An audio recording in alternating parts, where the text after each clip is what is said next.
Majority of Gen Z have an unfavorable impression of Israel. And my friends, I think the reason for that is that we're losing the digital war. Okay, they're getting their information from TikTok and whatever it is, and we're losing that war. When you think about it...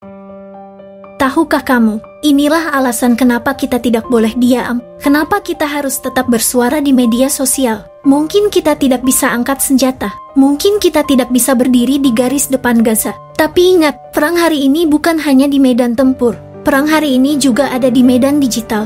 Dan baru-baru ini, pihak Israel sendiri mengakui mereka kalah dalam perang ini, yaitu kalah dalam perang media sosial. Kenapa?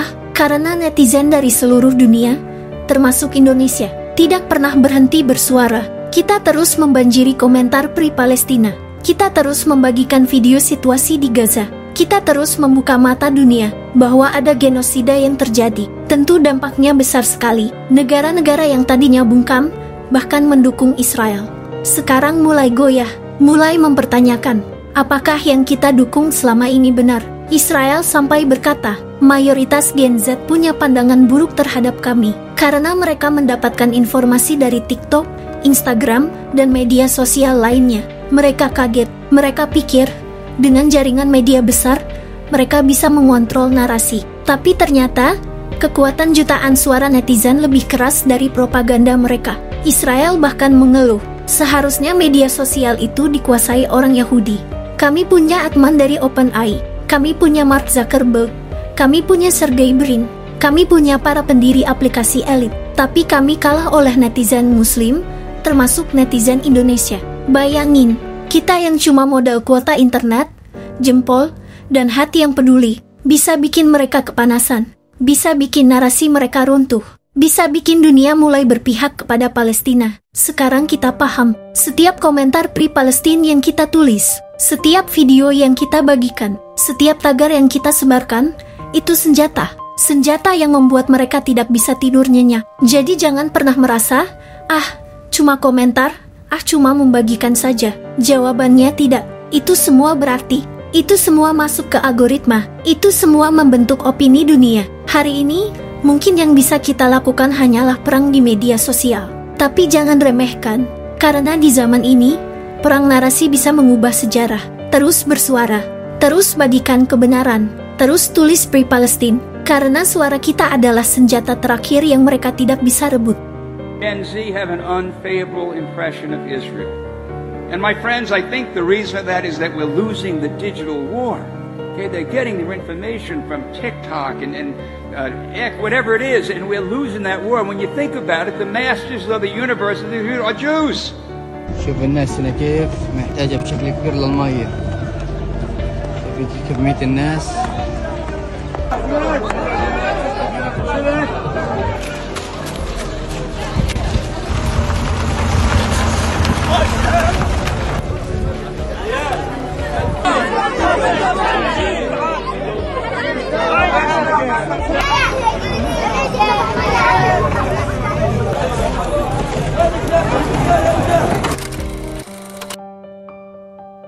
Di lain sisi, tahukah kalian, di tengah gelapnya malam Gaza, yang terus diterangi cahaya ledakan, ada secercah harapan yang datang, jauh dari belahan bumi selatan. Perdana Menteri Australia Anthony Albanese, ia berdiri di hadapan rakyatnya dan dunia, untuk mengumumkan sesuatu yang berani. Pada sidang umum PBB, bulan September nanti, Australia akan secara resmi mengakui negara Palestina. Suara Albanese tegas, tapi syarat makna.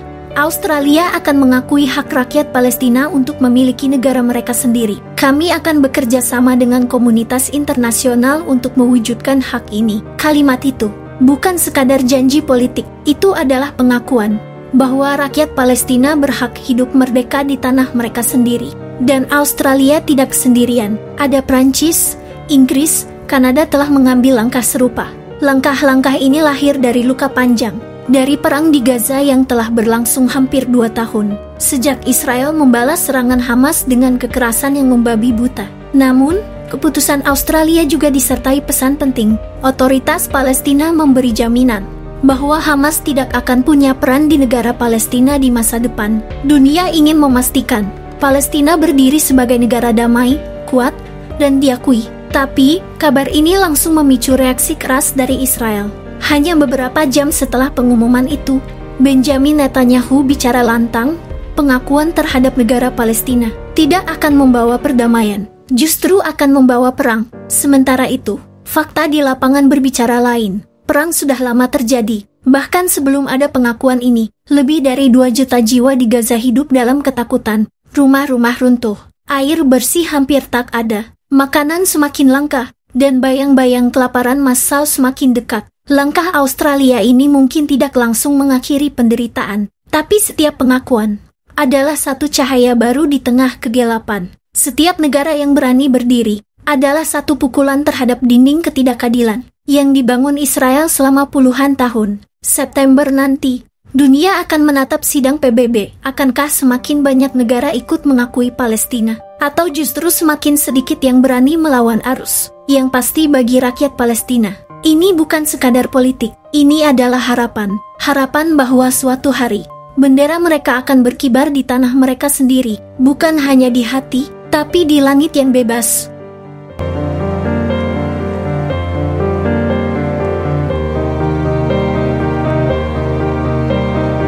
Third, Gaza demilitarized. Fourth, Israel has overriding security control. And 5, non-Israeli peaceful civilian administration by that.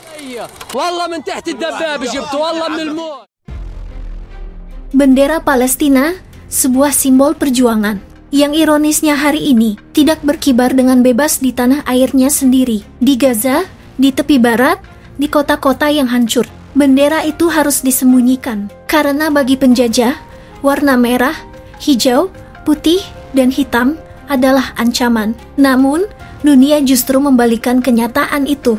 Di jalanan New York, di pusat kota London, di jantung Paris, hingga di konser musik, bendera Palestina berkibar megah, disaksikan jutaan mata. Dukungan pun mengalir deras dari para tokoh dunia yang lantang menyerukan keadilan, dari presiden negara-negara yang menolak tunduk pada tekanan, dari musisi kelas dunia, bintang film, grup K-pop yang menyalakan konser mereka dengan warna-warna Palestina, hingga para bintang sepak bola dunia yang terus bersuara. Mereka semua bersatu dalam satu pesan: Palestina tidak sendiri. Bendera itu yang tak bisa berkibar di negaranya, kini berkibar di seluruh penjuru bumi, melewati batas negara, bahasa, dan agama, menjadi simbol perlawanan, harapan, dan kebebasan yang tak akan pernah padam. Berikut adalah kumpulan dukungan dari seluruh dunia untuk rakyat Palestina di Gaza, mulai dari para tokoh besar, presiden, musisi, hingga bintang sepak bola. Dan inilah suara dunia untuk Palestina. Why aren't Palestinians the ones speaking for our cause? Assalamu alaikum. I love Palestine. I am Cristiano Ronaldo. You asked me whether I support the people of Palestine. Yes, without a doubt, I stand with Palestine. Free Palestine!